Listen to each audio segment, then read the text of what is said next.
আসসালামু আলাইকুম। এটিএন বাংলার ২৮তম জন্মদিনে শুভেচ্ছা জানিয়ে শুরু করছি এটিএন বাংলা সংবাদ। আপনাদের সাথে আছি আমি নাবিলা রহমান। শুরুতেই শিরোনাম। ২৮ বছরে দেশের প্রথম বেসরকারি স্যাটেলাইট টেলিভিশন এটিএন বাংলা। বর্ণিল আয়োজনে চলছে প্রতিষ্ঠাবার্ষিকী উদযাপন। সংবাদ ও অনুষ্ঠানের মান ধরে রাখার আহ্বান স্পিকারের। সচিবদের ওপর অর্পিত দায়িত্ব সঠিকভাবে পালনের নির্দেশ প্রধানমন্ত্রী। দুর্নীতি প্রতিরোধে মাঠ পর্যায়েও নজর দেবার তাগিদ।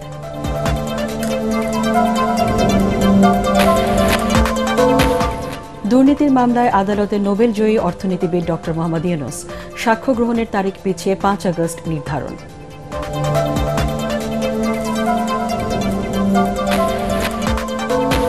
এবং কলম্বিয়াকে হারিয়ে কোপা আমেরিকা শিরোপা ধরে রাখল আর্জেন্টিনা।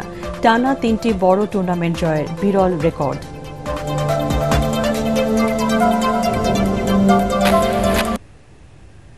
শুনছিলেন সংবাদ শিরোনাম, এবার বিস্তারিত। ২৭ পেরিয়ে ২৮-এ পা রাখল দেশের প্রথম satellite television channel ATN Bangla. রাজধানীর কারওয়ান বাজারে প্রতিষ্ঠানটির প্রধান কার্যালয়ে বর্ণাঢ্য আয়োজনে উদযাপিত হচ্ছে ২৭তম প্রতিষ্ঠাবার্ষিকী। এ উপলক্ষে এটিএন বাংলা পরিবারকে শুভেচ্ছা জানান জাতীয় সংসদের স্পিকার, মন্ত্রিপরিষদের সদস্যসহ রাজনৈতিক দলের নেতারা। বস্তুনিষ্ঠ সংবাদ ও অনুষ্ঠান প্রচার করে গোটা বিশ্বের বাংলা ভাষাভাষী মানুষের কাছে এটিএন বাংলা এখনও পছন্দের টেলিভিশন বলে মনে করেন অতিথিরা। এই ধারাবাহিকতা বজায় রেখে গণমানুষের প্রত্যাশা পূরণে নিরপেক্ষভাবে কাজ করে যাবার অঙ্গীকার করেন প্রতিষ্ঠানটির চেয়ারম্যান ড মাহফুজুর রহমান। ইমদাদুল হকের ক্যামেরায় আদ্দিন সজীবের রিপোর্ট।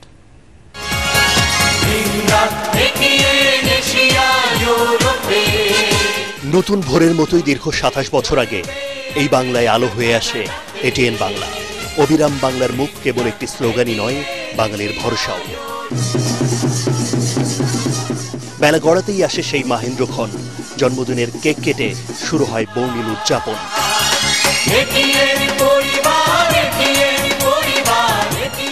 এটিএন বাংলার প্রধান কার্যালয়ে এই আনন্দ আয়োজনের শুরুটা করেন জাতীয় সংসদের স্পিকার ড শিরিন শারমিন চৌধুরী ও প্রতিষ্ঠানটির চেয়ারম্যান ড মাহফুজুর রহমান। সবকিছু অতিক্রম করে সবকিছু পেরিয়ে আজকে আমরা অনেক দূর ২৭ বছর পেরিয়ে ২৮ বছর পা দিলাম। আমাদের পরপর যে চ্যানেলগুলি এখন যারা করতেছে তাদের জন্য খুব সহজ ছিল, আমাদেরকে অনুকরণ করে তারা যে চালু করছেন তার পরবর্তীকালে। যে আমরা শুরুতে আমাদের সঙ্গে সহযোগিতা করছিলেন ইমপ্রেস টেলিফিল্মের সাগর সাহেব। উনি যদি সেই সময় আমাদের দিকে হাত না বাড়িয়ে দিতেন হয়তোবা আমাদের এত সহজে এই পথ চলাটা এত সহজ হতো না। ২৭ বছর অক্লান্ত পরিশ্রম করে এই চ্যানেলটিকে আজকের এই অবস্থানে নিয়ে এসেছেন, তাদের সকলকেও আমি আন্তরিক শুভেচ্ছা এবং অভিনন্দন জানাচ্ছি। নানা চড়াই উতরাই পেরিয়ে ইতিহাসের সাক্ষী হয়ে দেশের প্রথম স্যাটেলাইট টেলিভিশনের ২৮ বছরে পদার্পণের ক্ষণে শুভেচ্ছা জানাতে একে একে ছুটে আসেন বিভিন্ন মন্ত্রণালয়ের মন্ত্রী, প্রতিমন্ত্রীরা।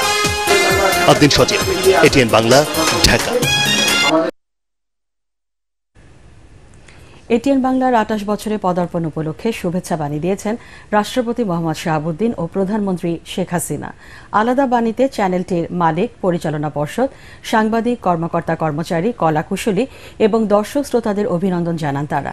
রাষ্ট্রপতি তার বাণীতে বলেন, বেসরকারি স্যাটেলাইট টেলিভিশন চ্যানেল এটিএন বাংলার প্রতিষ্ঠার পর থেকে বৈচিত্র্যপূর্ণ ও রুচিশীল অনুষ্ঠানমালা এবং বস্তুনিষ্ঠ সংবাদ পরিবেশনের মাধ্যমে বাঙালি সংস্কৃতি, ইতিহাস ও মহান মুক্তিযুদ্ধের চেতনাকে তুলে ধরেছে, যা প্রশংসনীয়। সৃজনশীল পরিবেশনার মধ্য দিয়ে এটিএন বাংলা দেশীয় সংস্কৃতি বিকাশে ঐকান্তিক প্রচেষ্টা অব্যাহত রাখবে বলে প্রত্যাশা করেন রাষ্ট্রপতি মোহাম্মদ শাহাবুদ্দিন। অন্যদিকে প্রধানমন্ত্রী শেখ হাসিনা তার বাণীতে বলেন, সঠিক তথ্য উপাত্ত পরিবেশন ও সামাজিক দায়বদ্ধতা বজায় রেখে নিরপেক্ষ ও বস্তুনিষ্ঠ সংবাদ প্রচার এবং রুচিশীল অনুষ্ঠান পরিবেশনের মাধ্যমে দেশজ সংস্কৃতি ও ঐতিহ্য সমুন্নত রাখতে এবং জঙ্গিবাদ, সন্ত্রাস সহ নানা অপতৎপরতা দমনে জনসচেতনতা সৃষ্টিতে আগের মতোই এটিএন বাংলা তাৎপর্যপূর্ণ অবদান রেখে যাবে। ২৮ বছরের পদার্পণ উপলক্ষে এটিএন বাংলার সার্বিক সাফল্য এবং উত্তরোত্তর সমৃদ্ধি কামনা করেন প্রধানমন্ত্রী। 1997 সাল থেকে দীর্ঘ পথ চলায় দেশ বিদেশের আলোচিত সংবাদ, নিত্য নতুন অনুষ্ঠান নির্মাণ করে এরই মধ্যে অগণিত দর্শক শ্রোতার মনে জায়গা করে নিয়েছে এটিএন বাংলা। এর পেছনে রয়েছে এক ঝাঁক দক্ষ কর্মী ও কলাকুশলীর অক্লান্ত পরিশ্রম, যাদের প্রচেষ্টায় বিরামহীন এই ছুটে চলা। দীর্ঘ এই যাত্রায় এটিএন বাংলার পালকে যুক্ত হয়েছে বিশ্বখ্যাত অ্যামি অ্যাওয়ার্ড সহ অসংখ্য পুরস্কার। রিপোর্ট করছেন মুস্তাফিজুর রহমান।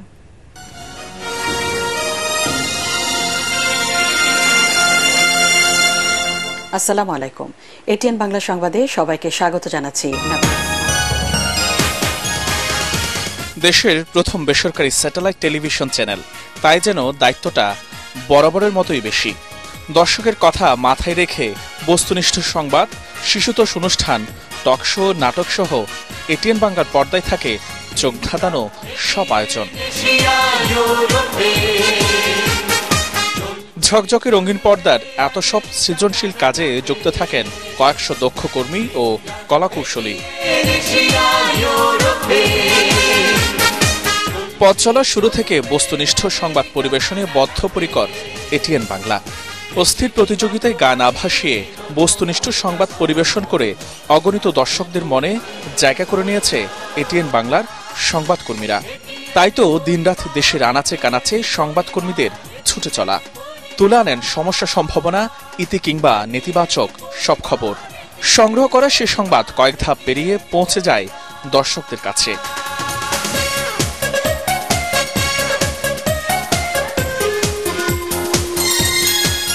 টিভির ঝকঝকে রঙিন পর্দার পাশাপাশি এটিএন বাংলার ডিজিটাল প্ল্যাটফর্মে মুহূর্তে চলে যায় সে খবর। বিগত 27 বছর আমরা যেভাবে জনগণের কাছে বস্তুনিষ্ঠ, সত্য এবং সঠিক সংবাদ পরিবেশন করে এসেছি, আমরা বর্তমান এবং ভবিষ্যতেও কিন্তু সেই অঙ্গীকারবদ্ধ আমাদের দর্শকদের কাছে। আমরা মনে করি যে এখন সামাজিক যোগাযোগ মাধ্যম সহ নানা রকম অনলাইন মিডিয়ার ভিড়ে যে একটা অসামঞ্জস্যপূর্ণ সংবাদ, কার আগে কে পরিবেশন করবে, সংবাদের মধ্যে কোনো তথ্য থাকবে না, ভুল তথ্য থাকবে, এই সকল বিষয়গুলোর মধ্যে কিন্তু এটিএন বাংলা ঘা ভাসাতে চায় না। এটিএন বাংলা মনে করে যে সমাজ, রাজনীতি, অর্থনীতি সর্বক্ষেত্রেই তারা জনগণকে সেই ধরনের তথ্যবহুল সংবাদ দিতে চায় যে তথ্যগুলি সঠিক, যে তথ্যগুলো নির্ভরযোগ্য। এটিএন বাংলা সংবাদের পাশাপাশি দর্শকদের বিনোদনের কথা মাথায় রেখে নিত্য নতুন প্রোগ্রাম তৈরি করে অনুষ্ঠান বিভাগ। নাটক, গান, শিক্ষামূলক ইসলামিক প্রোগ্রাম, ক্ষুদে সংবাদকর্মীদের জনপ্রিয় অনুষ্ঠান আমরা করব জয়, সাম্প্রতিক নানা ঘটনা নিয়ে জনপ্রিয় টকশো ইস্পাহানি মির্জাপুর, শুভরাত্রি, যে কথা কেউ বলেনি, নিটল টাটা, এটিএন সংলাপ, কৃষি বিষয়ক অনুষ্ঠান সোনালী দিন, এছাড়া চায়ের চুমুকে এবং অনুসন্ধানী অনুষ্ঠান বিবেকের কাছে প্রশ্ন সহ নানা আয়োজন। কয়েকটি ধাপ পেরিয়ে রঙিন পর্দায় সম্প্রচার হয় এসব জনপ্রিয় অনুষ্ঠান। শিল্প, সংস্কৃতি, জীবন ও রাজনীতি, বিশাল খবরের সম্ভার। এটিএন বাংলার যত অনুষ্ঠানমালা আছে, শুধু আমরা একই চিন্তা করি না যে কিভাবে ইনকাম করব, আমরা কর্পোরেট সোশ্যাল রেসপন্সিবিলিটি থেকে অনেক কাজ করে থাকি। আমরা করব জয়ের মতো অনুষ্ঠান আছে যেটা সারা বিশ্বে অত্যন্ত সমাদৃত। শিল্প, সংস্কৃতি, জীবন ও রাজনীতি, বিশাল খবরের সম্ভার, দেশে দেশে প্রতি। এত সব গল্প, শত শত দক্ষ কর্মী, এসবের পেছনের স্বপ্নদ্রষ্টা এটিএন বাংলা ও এটিএন নিউজের চেয়ারম্যান ডক্টর মাহফুজুর রহমান, যার দূরদর্শী চিন্তা ও সাহসী উদ্যোগে যাত্রা শুরু হয় দেশের প্রথম বেসরকারি টেলিভিশন চ্যানেল এটিএন বাংলার, যার সারথি হয়ে পরবর্তী পথ চলা শুরু হয় বেসরকারি টেলিভিশন চ্যানেলের।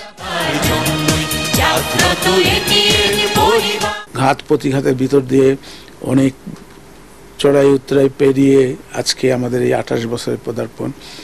শুরুতে আমাদের যাত্রা অত সহজ ছিল না।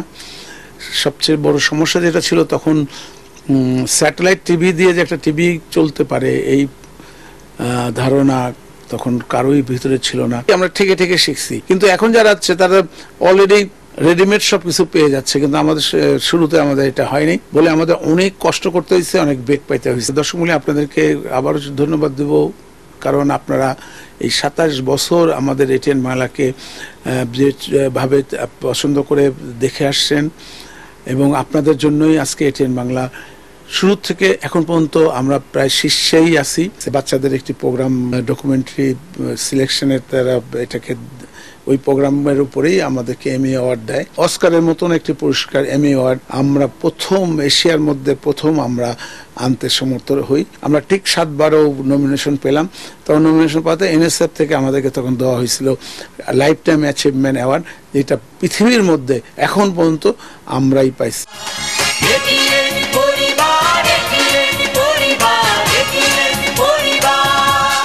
রাজনীতি, বিনোদন, ব্যবসা, অপরাধ কিংবা অনুসন্ধানে যে কোনো মুহূর্তের তাজা খবরের খোঁজে এটিএন বাংলার সংবাদকর্মীরা।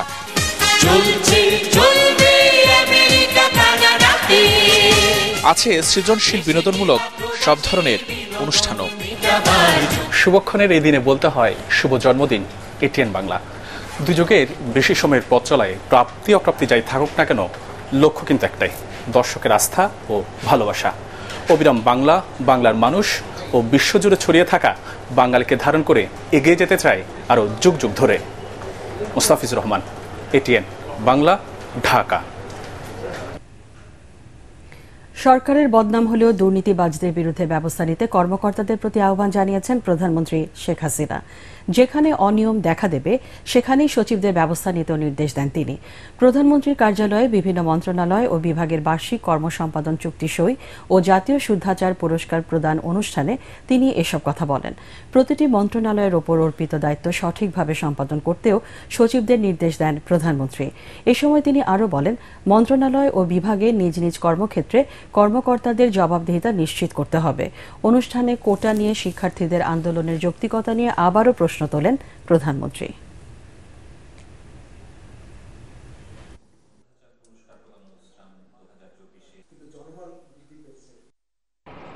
পাকিস্তানি হানাদার বাহিনী আর রাজাকার বাহিনী যেভাবে এদেশের অত্যাচার করেছে, আমার খুব দুঃখ লাগে। কালকে যখন শুনি রোকেয়া হলের ছাত্রীরাও বলে তারা রাজাকার।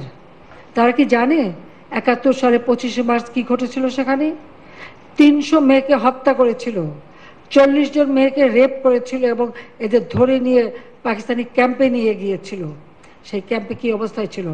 অনেক মেয়ে শাড়ি বা ওড়না দিয়ে ফাঁসি দিয়েছিল বলে তাদের কাপড় পরতে দেওয়া হতো না, ওই একটা পেটিকোট পরিয়ে বসিয়ে রাখতো। দিনের পর দিন তাদের উপর পাশবিক অত্যাচার হতো। কোটা সংস্কারের দাবিতে ঢাকা বিশ্ববিদ্যালয়ের রাজু ভাস্কর্যের পাদদেশে বিক্ষোভ করছে কোটা সংস্কার আন্দোলনকারীরা। সকাল থেকে বিশ্ববিদ্যালয়ের বিভিন্ন হল থেকে মিছিল নিয়ে জড়ো হয় শিক্ষার্থীরা। এ সময় সরকারি চাকরিতে কোটা সংস্কার ও সরকার প্রধানের বক্তব্য প্রত্যাহারের দাবি জানান বিক্ষোভকারীরা। কোটা নয়, মেধাভিত্তিক বাংলাদেশ করতে এটি সংস্কারের দাবি বিক্ষোভকারীদের।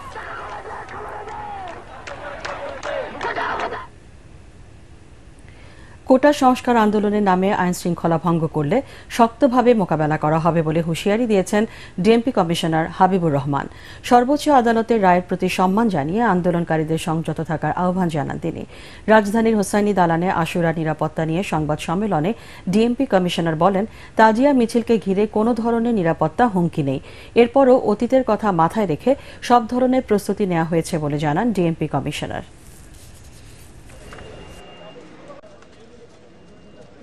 চলমান যে কোটা আন্দোলনের বিষয়, সেটি একটি কোর্টের বিষয়।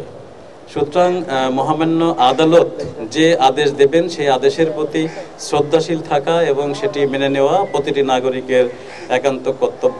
যদি কেউ আমাদের আইন শৃঙ্খলা ভঙ্গজনিত কোনো ধরনের অপতৎপরতা চালাতে চান, সেটি যেই হোক, সেটি শক্ত হাতে মোকাবেলা করা হবে। দুর্নীতি মামলায় নোবেলজয়ী অর্থনীতিবিদ ডক্টর মোহাম্মদ ইউনূস সহ 14 জনের বিরুদ্ধে সাক্ষ্য গ্রহণ পিছিয়ে আগামী 5 আগস্ট ধার্য করেছেন আদালত। ঢাকার বিশেষ জজ আদালত 4-এর বিচারক রবিউল আলমের আদালতে এই মামলার সাক্ষ্য গ্রহণের দিন ছিল। তবে এদিন আসামি পক্ষের আইনজীবীরা আদালতকে জানান মামলাটি উচ্চ আদালতে বিচারাধীন। এজন্য তারা সাক্ষ্য গ্রহণ পেছানোর জন্য সময় চেয়ে আবেদন করেন। শুনানি শেষে আদালত সাক্ষ্য গ্রহণের জন্য নতুন এদিন ধার্য করেন। এর আগে বেলা 11টার দিকে হাজিরা দিতে ঢাকা মহানগর দায়রা জজ আদালত প্রাঙ্গণে আসেন ডক্টর মোহাম্মদ ইউনূস। কলম্বিয়াকে 1-0 গোলে হারিয়ে আবারও কোপা আমেরিকা ফুটবলের শিরোপা জিতল আর্জেন্টিনা। তাতে লাতিন দল হিসেবে টানা 3টি বড় টুর্নামেন্ট জয়ের বিরল রেকর্ড করল লিওনেল মেসির দল। কোপার ইতিহাসে সর্বোচ্চ 16 বার এই ট্রফি নিজেদের করে নিয়েছে বর্তমান চ্যাম্পিয়নরা।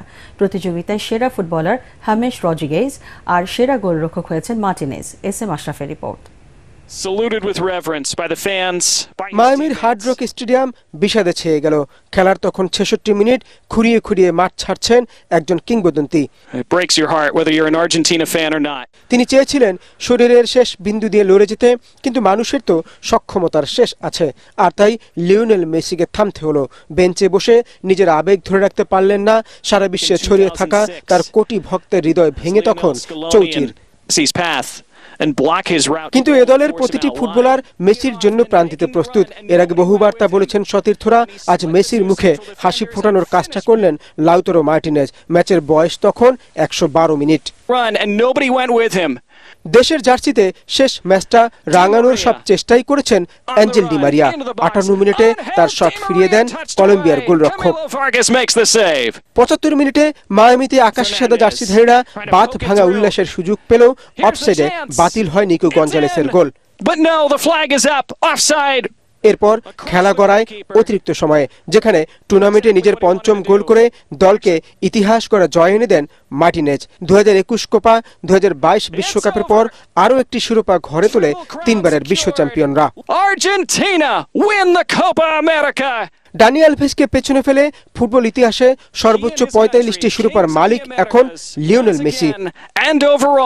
হয়তো আন্তর্জাতিক কোনো আসরের ফাইনালে এটা তার শেষ পদধূলিও। শিরোপা জয়ে ডি মারিয়া আর অটামেন্ডিকে বিদায় জানালেন সতীর্থরা। Champions of Copa America in 2024। S M Ashraf, ATN Bangla. It is paradise indeed for La Albiceleste. নানা আয়োজনে দেশের বিভিন্ন স্থানে পালিত হচ্ছে এটিএন বাংলার 27তম প্রতিষ্ঠাবার্ষিকী। এ উপলক্ষে রংপুর প্রেস ক্লাব মিলনায়তনে আয়োজিত অনুষ্ঠানে প্রধান অতিথি ছিলেন সিটি কর্পোরেশনের মেয়র মোস্তাফিজুর রহমান মোস্তফা। অন্যান্যের মধ্যে বক্তব্য রাখেন রংপুর প্রেস ক্লাবের সভাপতি মনাব্বর হোসেন মনা ও সাধারণ সম্পাদক মেরিনা লাভলি ও রংপুর রিপোর্টার্স ক্লাবের সভাপতি নজরুল ইসলাম রাজু। এ সময় বক্তারা বলেন, এটিএন বাংলা বিগত 27 বছর ধরে বস্তুনিষ্ঠ সংবাদ পরিবেশন এবং মনোমুগ্ধকর অনুষ্ঠান প্রচার করে দর্শকদের আশা আকাঙ্ক্ষার প্রতীক হয়ে উঠেছে। এটিএন বাংলা 28 বছরে পদার্পণ করায় বরিশাল শহীদ আব্দুর রব সেরনিয়াবাদ প্রেস ক্লাবে কেক কাটা ও আলোচনা সভা অনুষ্ঠিত হয়। সভায় বরিশাল বিশ্ববিদ্যালয়ের উপাচার্য professor doctor Mohammad Badruzzaman Bhuiyan, Barishal metropolitan পুলিশের অতিরিক্ত কমিশনার শওকত আলী ও জেলা আওয়ামী লীগের সাধারণ সম্পাদক অ্যাডভোকেট তালুকদার মোহাম্মদ ইউনুস সহ অন্যান্যরা বক্তব্য রাখেন। বক্তারা এটিএন বাংলার উন্নতি ও সমৃদ্ধি কামনা করেন।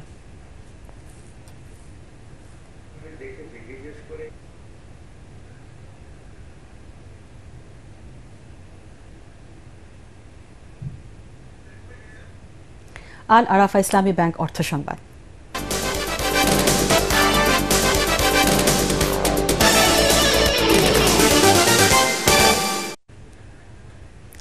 নরসিংদীর শতবর্ষী পোড়াদিয়া হাটের আরেক নাম কাঁঠালের হাট। বেলাবো উপজেলার পাটলি ইউনিয়নের এই হাট জুড়েই কাঁঠালের স্তূপ। ক্রেতা বিক্রেতার হাঁক ডাকে সরগরম পুরো এলাকা। তবে ফলন ভালো হলেও ন্যায্য মূল্য না পাওয়ায় অভিযোগ বিক্রেতাদের। নরসিংদী প্রতিনিধি বেনজির আহমেদ বেনুর পাঠানো রিপোর্ট, জানাচ্ছেন তামান্না জেনিফার। সপ্তাহের সোম এবং বৃহস্পতিবার এ বাজারে হাটবার হলেও প্রতিদিনই গড়ে 10 থেকে 12 হাজার কাঁঠাল বিক্রি হয় নরসিংদীর এই বাজারে।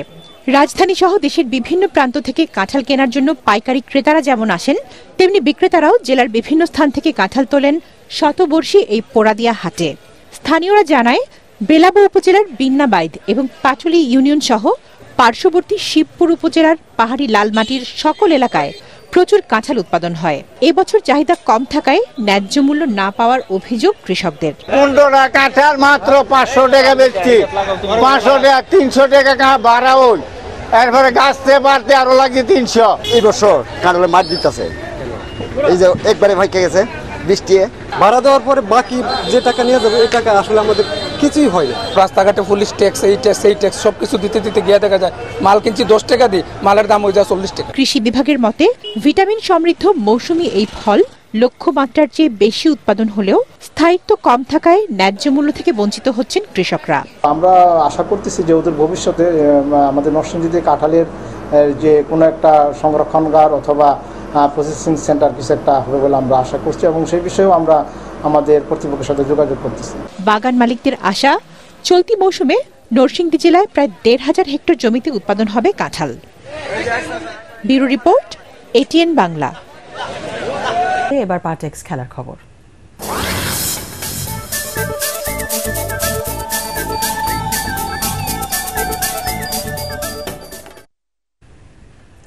ইংল্যান্ডকে ২-১ গোলে হারিয়ে ইউরো ফুটবলে চ্যাম্পিয়ন হয়েছে স্পেন।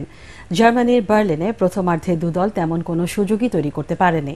দ্বিতীয়ার্ধের শুরুতে ইয়ামালের পাস থেকে গোল করেন নিকো উইলিয়ামস। ২ মিনিটের মধ্যে ব্যবধান বাড়ানোর সুযোগ পায় লা রোজারা, তবে দানি ওলমোর শট লক্ষ্যভ্রষ্ট হয়। ৭৩ মিনিটে ইংল্যান্ড সমতায় ফেরে কোল পালমারের গোলে, তবে স্পেনকে আর রুখতে পারেনি তারা। ৮৬ মিনিটে কুকুরিয়ার পাস থেকে জয়সূচক গোলটি করেন মিকেল উইয়ারসাবাল। তাতে প্রথম ইউরোপিয়ান দল হিসেবে ৪ বার এই টুর্নামেন্টের শিরোপা জিতেছে লা রোজারা। টুর্নামেন্টের সেরা খেলোয়াড় রড্রি, সেরা তরুণের স্বীকৃতি পেয়েছেন লামিন ইয়ামালে।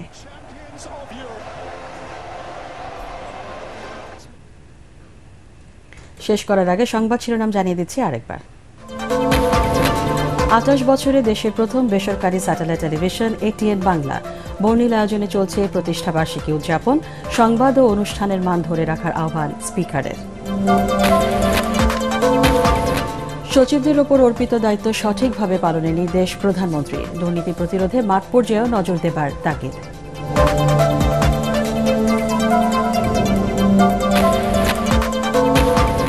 দুর্নীতির মামলায় আদালতে নোবেল জয়ী অর্থনীতিবিদ ডক্টর মোহাম্মদ ইউনূস। সাক্ষ্য গ্রহণের তারিখ পিছিয়ে ৫ আগস্ট নির্ধারণ।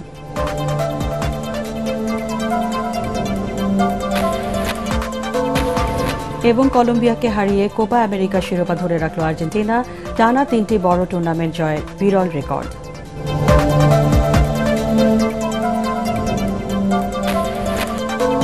পরবর্তী সংবাদ দেখার আমন্ত্রণ জানিয়ে এখনকার মতো শেষ করছি। এটিএন বাংলা সংবাদ ইউটিউবে দেখতে ব্রাউজ করুন, youtube/ATN Bangla News।